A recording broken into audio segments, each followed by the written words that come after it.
പൂയ നക്ഷത്രക്കാർ കൂടുതലും family attachment കൂടുതലായിരിക്കും. അതുകൊണ്ട് ഇവർ എന്ത് തീരുമാനം എടുക്കുകയാണെങ്കിലും ഇവരുടെ ബന്ധങ്ങളെയാണ് കൂടുതൽ വിലമതിക്കുന്നത്. അവരുടെ പക്ഷത്തിലായിരിക്കും ഇവർ കൂടുതൽ നിൽക്കുക. അതുകൊണ്ട് ഇവരുടെ ബന്ധുക്കളെ നന്നായിട്ട് തന്നെ പരിഗണിക്കുകയും ചെയ്യും.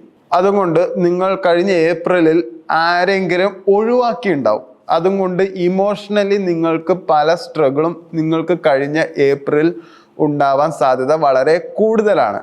അതുകൊണ്ട് ഈ മെയ് മാസത്തിൽ ജോലിപരമായിട്ട് നോക്കുകയാണെങ്കിൽ നിങ്ങൾ ഒരേ ജോലിയിലാണ് ഇരിക്കുന്നതെങ്കിൽ നിങ്ങൾക്ക് സാമ്പത്തികമായിട്ട് നല്ലൊരു വർധന എന്തായാലും ഉണ്ടാവും. ആരോഗ്യപരമായിട്ട് നോക്കുകയാണെങ്കിൽ നിങ്ങൾക്ക് ചെറുകുടലിലും വൻകുടലിലും പ്രശ്നങ്ങൾ ഉണ്ടാവും. നിങ്ങൾക്ക് ഫുഡ്സിനോട് കൂടുതൽ ഇഷ്ടമുള്ള ഒരാളാണ്. നിങ്ങളുടെ ശരീരം നന്നായിട്ട് വൃത്തിയായിട്ട് തന്നെ സൂക്ഷിക്കുമെങ്കിലും പല സമയത്തും നിങ്ങൾക്ക് ഇമോഷണലി നിങ്ങൾ ചിലപ്പോൾ കൺട്രോൾ ഇല്ലാണ്ട് ഇഷ്ടപ്പെട്ട ഭക്ഷണം വാങ്ങിക്കഴിക്കാൻ വളരെ സാധ്യത കൂടുതലാണ്. ഇത് കുടലിലേക്ക് പ്രശ്നം ഉണ്ടാവാനും സാധ്യത വളരെ കൂടുതലാണ്. വിവാഹപരമായിട്ട് നോക്കുകയാണെങ്കിൽ വിവാഹത്തിന് ഒരു നല്ലൊരു നിർദ്ദേശം ലഭിക്കാൻ സാധ്യത വളരെ കൂടുതലാണ്.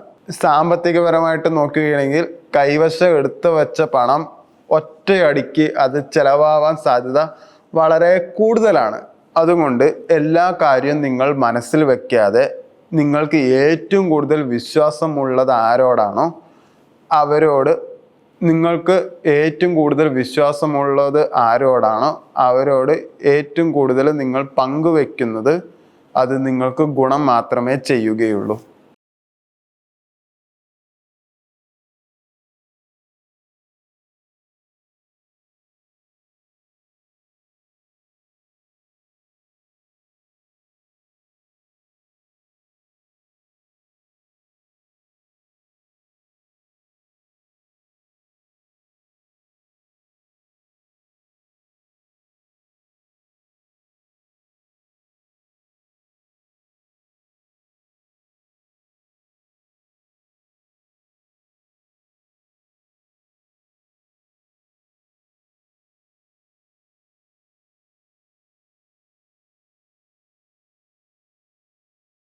ഞാനൊരു പ്രൊഫഷണൽ ആസ്ട്രോളജിസ്റ്റ് അല്ല. ഞാൻ ബേസിക്കലി ഒരു സൈക്കോളജിസ്റ്റ് ആണ്. പക്ഷെ ഞാൻ PGക്ക് പ്രൊജക്റ്റിന് ആസ്ട്രോയും സൈക്കോളജിയും തമ്മിൽ ബന്ധമുണ്ട് എന്നുള്ള ഒരു പേപ്പറാണ് ഞാൻ സബ്മിറ്റ് ചെയ്തത്. എന്താ വെച്ചാൽ ആസ്ട്രോയിൽ കുറച്ച് ക്യാരക്ടറിസ്റ്റിക്സ് ഇങ്ങനെ പറഞ്ഞിട്ടുണ്ട്. ഇന്ന നാളുകാർക്ക് ഇന്ന സ്വഭാവമാണ് ഉണ്ടാവുക എന്നത്. ആ സ്വഭാവത്തിനനുസരിച്ച് ഓരോരോ സിറ്റുവേഷനിൽ അവരെടുക്കുന്ന തീരുമാനം അനുസരിച്ചായിരിക്കും അവരുടെ ഭാവിയും ഉണ്ടാവുക എന്നൊരു പേപ്പറാണ് ഞാൻ സബ്മിറ്റ് ചെയ്തത്. അതുകൊണ്ടാണ് ഞാൻ ആസ്ട്രോളജി നിങ്ങളുടെ അടുത്ത് പറയുന്നത്.